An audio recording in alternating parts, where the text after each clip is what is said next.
আজকের মাহফিলে উপস্থিত সর্বকালের সর্বযুগের শ্রেষ্ঠ সন্তান হযরত দিগার উলামায়ে কেরাম, পর্দার আড়ালে থাকা আমার সম্মানিত মা এবং বোনেরা, আমার ডানে বামে সামনে বসে থাকা আমার প্রাণপ্রিয় ভরণিয়া এলাকাবাসী, আনুষ্ঠানিকতার শুরুতেই আপনাদের সাথে মত বিনিময় করতে চাই। আপনারা সকলে কেমন আছেন?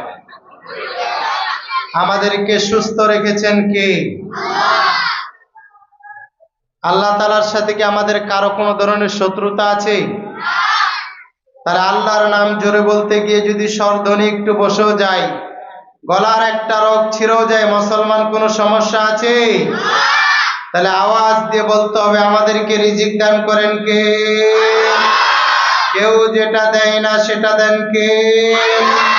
কেউ যেটা শোনে না সেটা শোনেন কে? কেউ যেটা দেখে না সেটা দেখেন কে? সে আল্লাহকে খুশি করার জন্য সকলে বলছি আলহামদুলিল্লাহ। সকলে বলেন রব্বানা লাকাল হামদ হামদান কাসীরান তাইয়িবান মুবারাকান ফীহি।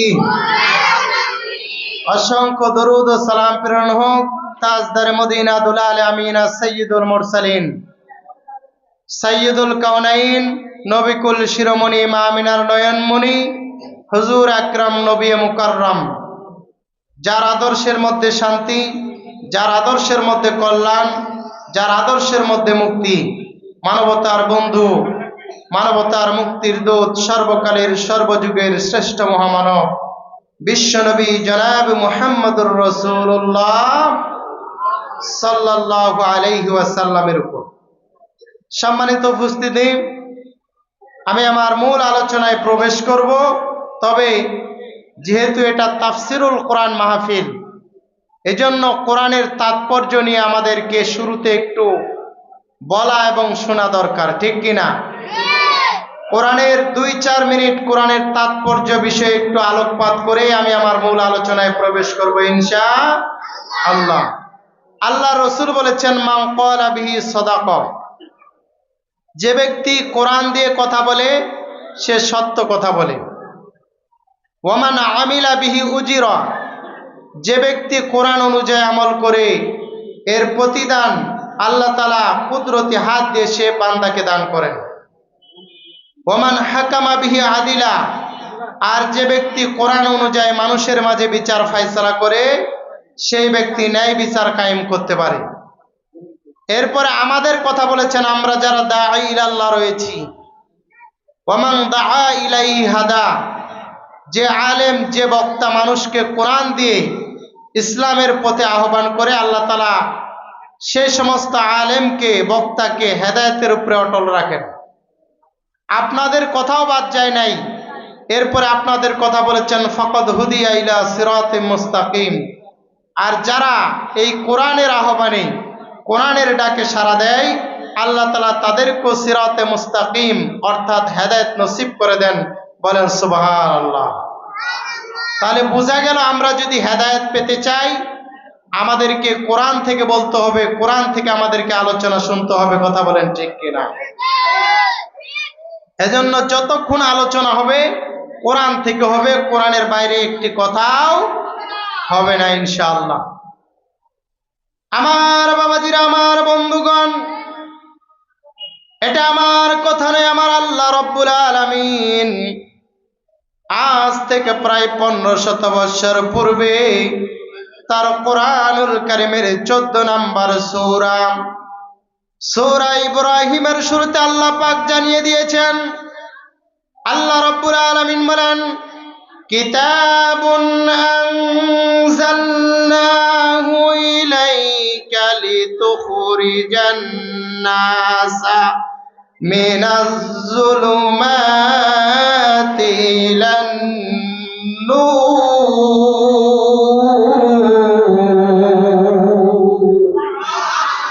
আল্লাহ রাব্বুল আলামিন বলেন, নবী, এই কোরআনুল কারীমকে আমি আল্লাহ আপনার প্রতি নাজিল করেছি।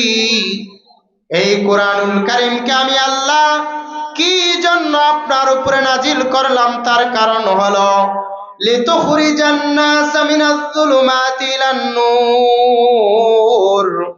এই কোরআনুল কারীম পথভ্রষ্ট মানুষদেরকে, অন্ধকারাচ্ছন্ন মানুষদেরকে, পথহারা মানুষদেরকে, গুমরাহী মানুষদেরকে অন্ধকারের পথ থেকে, গুমরাহির পথ থেকে, পথভ্রষ্টতার পথ থেকে আলোর পথ দেখাই। বলেন সুবহানাল্লাহ।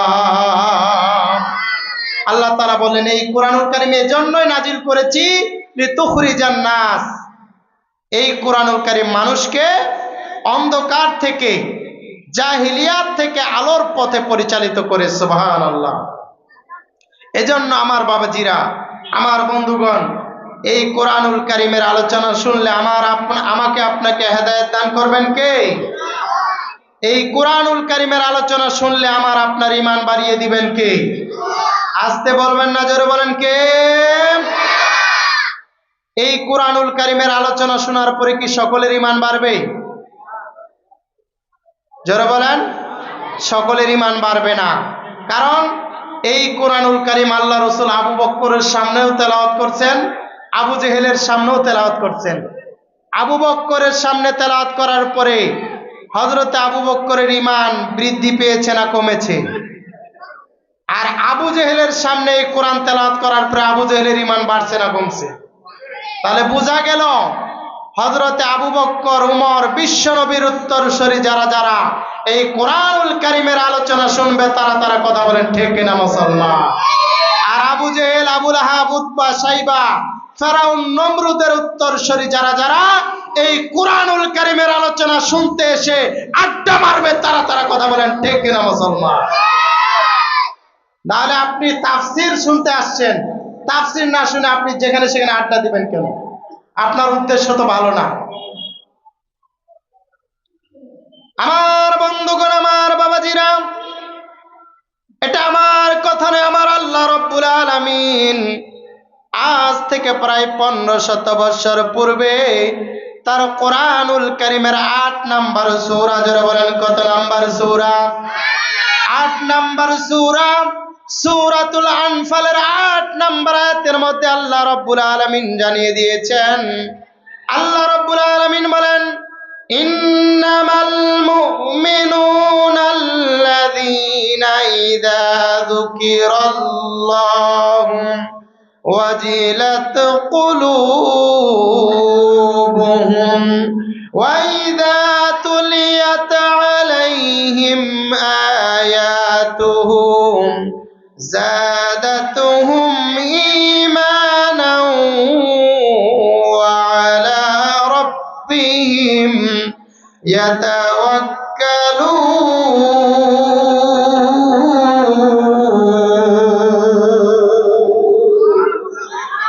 আল্লাহ রাব্বুল আলামিন বলেন, ইন্নামাল মুমিনুন, নিশ্চয় আমার মুমিন বান্দা তো হচ্ছে তারা আল্লাযীনা ইযা যুকিরাল্লাহ, তাদের সামনে যখন আমি আল্লাহর নামকে স্মরণ করা হবে, ওয়াজিলাত কুলুবুহুম, তাদের অন্তরসমূহ কেঁপে উঠবে, তাদের হৃদয়ে কম্পন সৃষ্টি হয়ে যাবে। কার কথা? শুধু তাই নয়, ওয়াইদা তুলিয়াত আলাইহিম আয়াতুহু, আর তাদের সামনে যখন আমি আল্লাহর আয়াতকে তেলাওয়াত করা হবে, আমার কোরআনের আলোচনা করা হবে, জাদাতহুম ঈমানা, তাদের ঈমান আরো বৃদ্ধি পেয়ে যাবে। আজকে বলার দরকার নাই সুবহানাল্লাহ, আগামীকাল ফজরের পরে বলিয়েন সুবহানাল্লাহ, জোরে বলুন সুবহানাল্লাহ। তাহলে এই কোরআনুল কারীমের আলোচনা শুনলে আমার আপনার ঈমান বাড়িয়ে দিবেন কে? আস্তে বলবেন না, জোরে বলেন কে? এজন্য আমরা কোরআন থেকে আলোচনা শুনবো। রাজি আছেন মুসলমান? কারা কারা রাজি আছেন দুই হাত দেখতে চাই। নারায়ে তাকবীর, নারায়ে তাকবীর। আল কোরআনের আলো ঘরে ঘরে জালো, সংসদে জালো, এই ইসলাম আছে যেখানে, ইসলাম নাই যেখানে, কোরআন আছে যেখানে, কোরআন নাই যেখানে, নারায়ে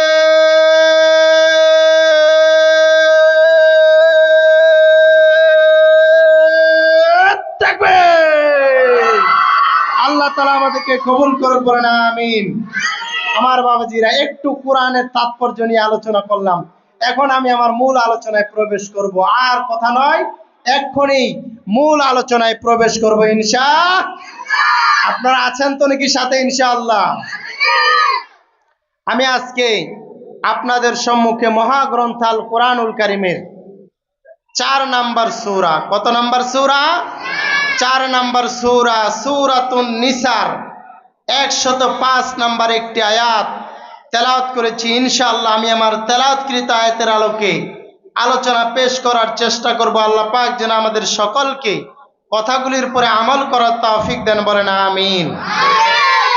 আমি যে আয়াতে কারিমা আজকে তেলাওয়াত করেছি, এই আয়াতের মধ্যে আল্লাহ তাআলা জানিয়েছেন তিনি কোরআনুল কারীমকে কেন নাজিল করলেন।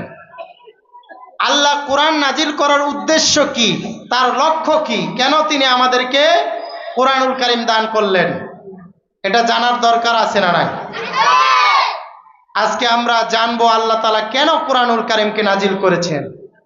এই কোরআনুল কারীমকে আল্লাহ কেন নাজিল করেছেন? এই কোরআনুল কারীম দিয়ে শুধু আমরা ছেলে মেয়ের বিবাহ পড়াবো, মা বাবার কুলখানি পড়বো, আর তাবিজের বই লিখবো, ঝাড়ফুঁক করব, এজন্যই শুধু আল্লাহ কোরআনুল কারীমকে নাজিল করেছেন? শুধু এজন্য নাজিল করেন নাই। এই কোরআনুল কারীমকে আল্লাহ কেন নাজিল করেছেন? আল্লাহ বলছেন তিবিয়ানাল লিকুল্লি শাই, এমন কোন বিষয় বাদ নাই যার সমাধান আমি আমার কোরআনের মধ্যে দান করি নাই, বলেন সুবহানাল্লাহ। এক কথায় মানুষের ব্যক্তি জীবন থেকে নিয়ে পারিবারিক জীবন পর্যন্ত, রান্নাঘর থেকে রাষ্ট্র পরিচালনা পর্যন্ত, রাষ্ট্রনীতি, পররাষ্ট্রনীতি, আপনার অফিস আদালত, কল কারখানা, মিল, ফ্যাক্টরি, সবকিছু আল্লাহর কোরআন অনুযায়ী চলবে। এজন্য আল্লাহ কোরআনুল কারীমকে নাজিল করেছেন, কথা বলেন ঠিক কিনা?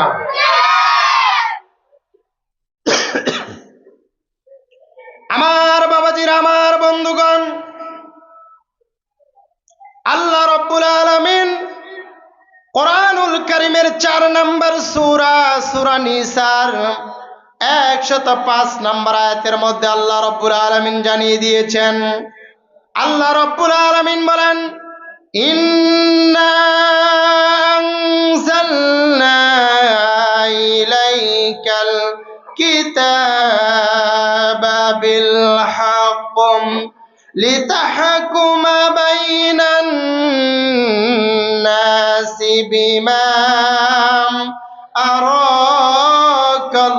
আরাকাল্লাহ ওয়ালা তাকুল লিল খাইনিনা খসিমা।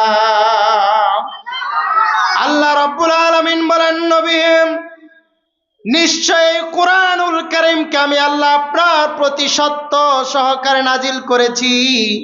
এই কোরআনুল কারীমকে আমি আল্লাহ কি জন্য আপনার প্রতি নাজিল করলাম, তার কারণ হলো লিতাহকুমা বাইনান নাস, যাতে করে কোরআনুল কারীম দিয়ে আপনি মানুষের মাঝে ন্যায় বিচার ফয়সালা করতে পারেন, কোরআন অনুযায়ী মানুষের মাঝে বিচার করতে পারেন। এজন্য আমি আল্লাহ রাব্বুল আলামিন আপনার প্রতি কোরআনুল কারীমকে নাজিল করেছি। আল্লাহ বলেন লিতাহকুমা বাইনান নাস, যাতে করে এই কোরআনুল কারীম দিয়ে আপনি মানুষের মাঝে ন্যায় বিচার ফয়সালা করেন। এজন্যই আমি আল্লাহ আপনাকে, আপনার প্রতি কোরআনুল কারীমকে নাজিল করেছি। কিন্তু দুঃখজনক হলো সত্য, আজকে কি এই কোরআনের বিচার ব্যবস্থা আমাদের সমাজে আছে মুসলমান? আজকে কোরআনের বিচার ব্যবস্থা নাই। আজকে কোরআনের বিচার ব্যবস্থা আমাদের সমাজে নাই, বিধায় আমাদের সমাজে চুরি, দুর্নীতি, ঘুষ, সুদ, কথা বলেন ঠিক কিনা? আজকে যদি আমাদের সমাজে কোরআনের বিচার ব্যবস্থা থাকতো, আমাদের রাষ্ট্রে কোরআন প্রতিষ্ঠিত থাকতো, তাহলে আমাদের সমাজে চুরি খুঁজে পাওয়া যেত না। কথা বলেন ঠিক কিনা? কারণ কোরআনের আইন হলো আস-সারিকু ওয়াস-সারিকাত ফাকতাউ আইদিয়াহুমা। কেউ যদি চুরি করে, কোরআনের আইন হলো তার এক হাত কেটে দাও। কার আইন? যারা বলেন কার আইন? আজকে যদি এই আইন আমাদের সমাজে প্রতিষ্ঠিত থাকতো, চুরি করলে এক হাত কেটে দেওয়া হতো। কার হাত? কোন সমস্ত চোরদের হাত? যারা আম চোর, ডাব চোর, কলা চোর, মুরগি চোর, এই সমস্ত চোরদের হাত না, আগে ওই সমস্ত চোরদের হাত কেটে দেওয়া হতো যারা একটা কলমের সিগনেচারের বিনিময় এদেশের লক্ষ লক্ষ কোটি কোটি টাকা মেরে দেয়। কথা বলেন ঠিক কিনা? আগে ওই সমস্ত চোরদের হাত কেটে দেওয়া হতো যারা এদেশের সম্পদ পাচার করে সুইজারল্যান্ডে পাঠায়, যারা লন্ডনে বিদেশে বেগম পাড়া তৈরি করে। কথা বলেন ঠিক কিনা? যারা হলমার্ক খেয়ে ফেলে, যারা শেয়ার বাজার লুটপাট করে, যারা পদ্মা সেতু মেরে দেয়। কথা বলেন ঠিক কিনা মুসলমান? আগে ওই সমস্ত চোরদের হাত কেটে দেওয়া হতো। আগে দেখা হতো চোরটা কি অভাবের চোর নাকি স্বভাবের চোর। আজকে আমাদের সমাজে বিচার হয়, যারা অভাবের চোর তাদের বিচার ঠিকই হয়, কিন্তু যারা স্বভাবের চোর, ভদ্র চোর, এই সমস্ত চোরদের বিচার আমাদের সমাজে করা হয় না। কথা বলেন ঠিক কিনা? কিন্তু আজকে যদি কোরআনের বিচার ব্যবস্থা থাকতো, সকলের জন্য সমান সমান বিচার নিশ্চিত করে দিতেন কে? আরো জোরে বলেন কে? কিন্তু আজকে আমাদের সমাজে কোরআনের বিচার ব্যবস্থা নাই। কোরআনের বিচার ব্যবস্থা কাকে বলে আমি যদি ইতিহাস থেকে আপনাদেরকে একটু শোনায় দিই, আপনাদের শুনতে কষ্ট হবে? যারা বলেন কষ্ট হবে? আপনারা সকলে উমর রাদিয়াল্লাহু তাআলা আনহুর নাম শুনেছেন। তিনি ইসলামের দ্বিতীয় খলিফা ছিলেন। তো তিনি কেমন খলিফা ছিলেন? হযরত উমর রাদিয়াল্লাহু তাআলা আনহুর ব্যাপারে আল্লাহ রাসূল বলেছেন, লাউ কানা বা'দি নাবিয়্যা ওয়ালা রাসূলা, আমার পরে কোনো নবীও নাই, রসুলও নাই, কিন্তু আল্লাহ যদি আমার পরে কোনো নবী রসুল পাঠাইতেন, লাকানা মিন বা'দি উমর, আমার পরে যদি কাউকে আল্লাহ এই দুনিয়াতে নবী করে পাঠাইতেন, তাহলে আল্লাহ হযরত উমরকে নবী করে পাঠাইতেন। বলেন আল্লাহু আকবার। তো এই উমরের ব্যাপারে আল্লাহ রসুল বলেছেন, ওয়াল্লাযী নাফসি বিয়াদি, ওমর, ওই সত্তার কসম যেই সত্তার হাতে আমার জীবন, ওই সত্তার কসম উমর, শয়তান যদি তোমাকে কোনো রাস্তা দিয়ে হাঁটতে দেখে, ওর বাপের ক্রিয়া শয়তান ওই রাস্তা ধুয়ে আরেক রাস্তা দিয়ে হাঁটে। বলেন আল্লাহু আকবার। শুধু তাই নয়, আল্লাহ রসুলের স্ত্রীরা একবার আল্লাহ রসুলকে মজবুত করে ধরলেন, বললেন, ইয়া রাসূলুল্লাহ, আপনি যেদিন আয়েশার ঘরে থাকেন সেদিন সাহাবীরা বেশি হাদিয়া পাঠায় কেন? আর যেদিন আমাদের ঘরে থাকেন সেদিন সাহাবীরা হাদিয়া পাঠায় না কেন? তা আপনি আজকে নামাজের পরে মসজিদে নববীর মধ্যে এলান করে দিবেন, যাতে আগামীকাল থেকে সকলের ঘরে সমান সমান হাদিয়া পাঠানো হয়। আল্লাহ রসুল বললেন, এটা আমি পারবো না, কারণ ইমাম সাহেবের বাড়িতে কে কোন দিন হাদিয়া পাঠাবে, এটা কি ইমাম সাহেবের বিষয় না যে পাঠাবে তার বিষয়? তার বিষয় কি না? তো আল্লাহ রসুল বললেন, না, আমি এটা পারবো না। স্ত্রীরা বলছে, না, আপনাকে পারতেই হবে। আল্লাহ রসুলের সাথে তারা আল্লাহ রসুলকে মজবুত করে ধরলেন। ইন দ্য মেন টাইম বাইরে থেকে কে জানি সালাম দিন, আসসালামু আলাইকুম ওয়া রাহমাতুল্লাহ। আল্লাহ রসুল বুঝতে পারলেন সালামটা হচ্ছে আমার উমরের সালাম। আল্লাহ রসুল সালামের জবাব দিয়ে সামনে তাকায় দেখে আর একটা বিবিও সামনে নাই। বলেন আল্লাহু আকবার। মানে ওই যে হযরত উমর আসছে, উমরের ভয়ে আর একজনও নাই। শুধু তাই নয়, হাদিসের মধ্যে এসেছে, আমরা এখন ছোট ছোট বাচ্চারা যদি ঘুমাইতে না চাই, খেতে না চাই, আমরা ছোট ছোট বাচ্চাদেরকে বলি তাড়াতাড়ি করে ঘুমাও, তাড়াতাড়ি করে খাও, ও যে বাঘ আসতেছে বাঘ, এভাবে ভয় দেখাই। কিন্তু হাদিসের মধ্যে আসছে, হযরত উমর যখন রাষ্ট্রপ্রধান, তিনি যখন ইসলামের দ্বিতীয় খলিফা, সেই সময় যদি মদিনার মধ্যে কোনো ছোট বাচ্চা খেতে না চাইতো, ঘুমাইতে না চাইতো, মদিনার মায়েরা বলতো তাড়াতাড়ি করে খাও, তাড়াতাড়ি করে ঘুমাও, ওই যে হযরত উমর আসতেছে, উমর। বলেন আল্লাহু আকবার। আমার বাবাজিরা, আমার বন্ধুগণ, হযরত উমরকে শয়তান পর্যন্ত ভয় পাইতো। ছোট ছোট বাচ্চারা হযরত ওমরকে ভয় পাইতো, আল্লাহ রসুলের স্ত্রীরা হযরত ওমরকে ভয় পাইতেন, মক্কার কাফেররা হযরত ওমরকে ভয় পাইতেন, মক্কার মুনাফিকরা জমের মতো হযরত ওমরকে ভয় পাইতেন। এ হযরত ওমর যখন অর্ধ পৃথিবীর খলিফা, হযরত ওমর যখন রাষ্ট্রপ্রধান, এমন সময় হযরত ওমর একবার তার সন্তানের মুখের কাছে নাক নিয়ে গিয়ে দেখলেন তার সন্তানের মুখ থেকে মদের গন্ধ আসতেছে। কিসের গন্ধ? মদের গন্ধ। হযরত ওমর তার সন্তানকে বললেন, কিরে আশারিবতা খামরান, তুই কি মদ খাইছস? হযরত ওমরের সন্তান বলে, লা শারিবতু নাবিজ, না বাবা আমি মদ খাই না, আমি নাবিজ খেয়েছি। নাবিজ হল আরবের মানুষেরা রাত্রিবেলা 1 কেজি দুধের মধ্যে কিছু শক্ত খুরমা ছেড়ে দেয়, আর সারা রাত দুধের রস টেনে এটা লাল হয়ে যায়, এটাকে আরবি থেকে বলা হয় নাবিজ। এটা খেতে খুব সুস্বাদু, কিন্তু এটা পরের দিনেই খেতে হবে। কিন্তু এটা যদি আপনি আবার 3-4 দিন রেখে দেন, এটা আবার মদ হয়ে যাবে, তারি হয়ে যাবে। তো হযরত ওমরের সন্তান একটু মদের স্বাদ নেওয়ার জন্য পরের দিন না খেয়ে 3-4 দিন রেখে দিয়েছেন, যার কারণে এটা মদ হয়ে গিয়েছে। এরপরে হযরত ওমর যখন এটা খেয়েছেন, তার হযরত ওমরের সন্তান যখন এটা খেয়েছেন, তার মাতলামি হয়েছে। এরপরে হযরত ওমর বললেন, কিরে আশারিবতা খামরান, তুই কি মদ খাইছস? তার সন্তান বলে, না বাবা শারিবতু নাবিজ, আমি নাবিজ খাইছি। হযরত ওমর বললেন, এদিকে আয়, ইফতাহ ফামাক, মুখ খুল। হযরত ওমর মুখ খোলার পরে দেখে মদের গন্ধ। হযরত ওমর নিজের সন্তানের জামার কলারটা ধরে মসজিদে নববীর মধ্যে নিয়ে গেলেন, সন্তানকে মসজিদে নববীর পিলারের সাথে বেঁধে ফেললেন। এরপরে জল্লাদকে ডাক দিয়ে বলেন, জল্লাদ বাইতুল মাল থেকে একটা শক্ত সাইজের চাবুক নিয়ে আসো। বাইতুল মাল থেকে একটা শক্ত সাইজের চাবুক নিয়ে আসা হলো। এরপরে হযরত ওমর জল্লাদকে নির্দেশ দিলেন, জল্লাদ তার উপরে 80টা দররা কার্যকর করো, কারণ কোরআনের আইন হলো কেউ যদি মদ পান করে তাকে 80 দররা মারতে হবে। জোরে বলেন, কত দররা? 80টা দররা মারতে হবে। জল্লাদ মারা শুরু করলেন, ওয়াহিদ ইসনাইন সালাসা, এভাবে মারতে মারতে 3টা বেত মারার পরে হযরত ওমর ডাক দিয়ে বলে, জল্লাদ রে, তুই কি চাবুক মারস নাকি চাকরি বাঁচাস? আসলে জল্লাদ কিন্তু কম জোরে মারে নাই। জল্লাদ তার গায়ে যত শক্তি ছিল সমস্ত শক্তি দিয়ে আঘাত করেছে, কিন্তু হযরত ওমরের কাছে এই মাইরটা পছন্দ হয় নাই, কারণ হযরত ওমরের মতো শক্তিশালী দ্বিতীয় কোনো পুরুষ আর মদিনার জমিনে ছিল নাকি? কথা বলেন। হযরত ওমর শক্তিশালী পুরুষ ছিলেন। এবার হযরত ওমর নিজ হাতে চাবুকটাকে হাতে নিলেন। চাবুকটা হাতে নেওয়ার পরে এরপরে সন্তানের উপরে আবার দ্বিতীয় নাম্বার থেকে মারা শুরু করে দিলেন। বলেন আল্লাহু আকবার। মারতে মারতে 30টা বেত মারার পরে হযরত ওমরের সন্তান এরকম মাটির মধ্যে গড়িয়ে পড়লেন।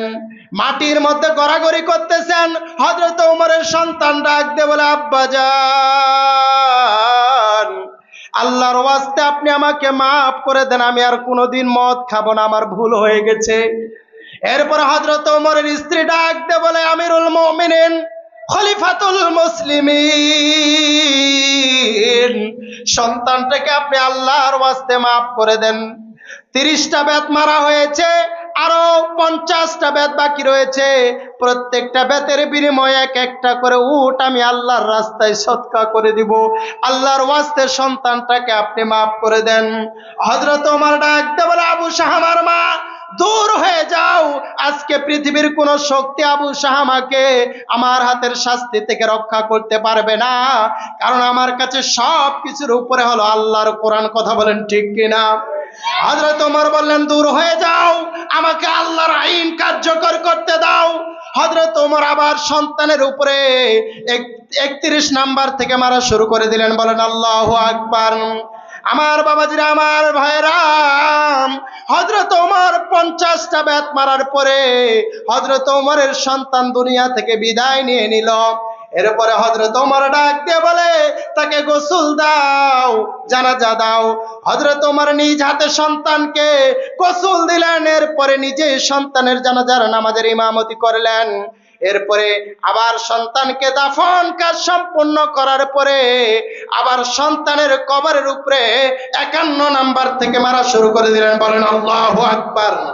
কারণ বেত আগে মারছে 50টা, আরো বাকি আছে কয়টা?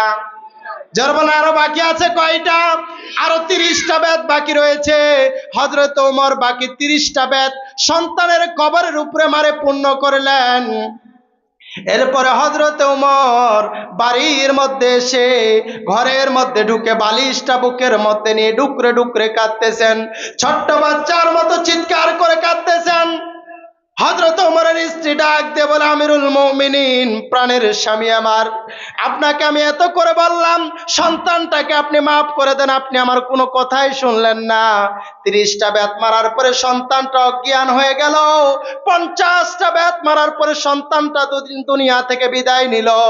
এরপরে নিজে সন্তানের জানাজার নামাজ পড়াইলেন। আবার সন্তানকে দাফন কাজ সম্পূর্ণ করার পরে সন্তানের কবরের উপরে বাকি 30টা বেতকে পূর্ণ করলেন। আপনাকে এত করে বললাম সন্তানটাকে আপনি মাফ করে দেন, আপনি আমার কোনো কথাই শুনলেন না। আপনি নিজ হাতে সন্তানটাকে শাস্তি দিলেন, আবার নিজে এখন ঘরের মধ্যে আসে ডুকরে ডুকরে কাঁদতেছেন। কারণটা কি? হযরত ওমর ডাক দিয়ে বলে, বিবি রে, তুমি সন্তানের মা, তোমার সন্তানের প্রতি যেমন ভালোবাসা আছে, মায়া আছে, আমি সন্তানের বাবা, আমারও তো আমার সন্তানের প্রতি ভালোবাসা আছে, মায়া আছে। হযরত ওমর ডাক দিয়ে বলেন, বিবি রে, তুমি চাচ্ছ আমাদের সন্তানটা আমার হাতের শাস্তি থেকে বেঁচে যাক, আর আমি চাচ্ছি আমাদের সন্তানটা আল্লাহ রাব্বুল আলামিনের জাহান্নামের আগুন থেকে বেঁচে যাক। আরো আসতে বলেন সুবহানাল্লাহ, যারা বলেন সুবহানাল্লাহ। আমার বাবুজিরা, আমার বন্ধুগণ, দেখেন হযরত ওমর, আমার ঘটনা বলার উদ্দেশ্য নয়, আমি বলতে চাচ্ছি, দেখেন হযরত ওমর নিজের সন্তান বলে কোনো পার্সিয়ালিটি করেন নাই, কোনো ছাড় দেন নাই। কিন্তু আজকে আমাদের সমাজে চেয়ারম্যানের মেয়ের জন্য এক আইন, আর দিন মজুরের ছেলের জন্য আরেক আইন। কথা বলেন ঠিক কিনা? আমাদের সমাজে এমপি মন্ত্রীর মেয়ের ছেলের জন্য এক আইন, আর ঠেলাওয়ালা রিক্সাওয়ালার দিন মজুরের ছেলের জন্য আরেক আইন। কথা বলেন ঠিক কিনা?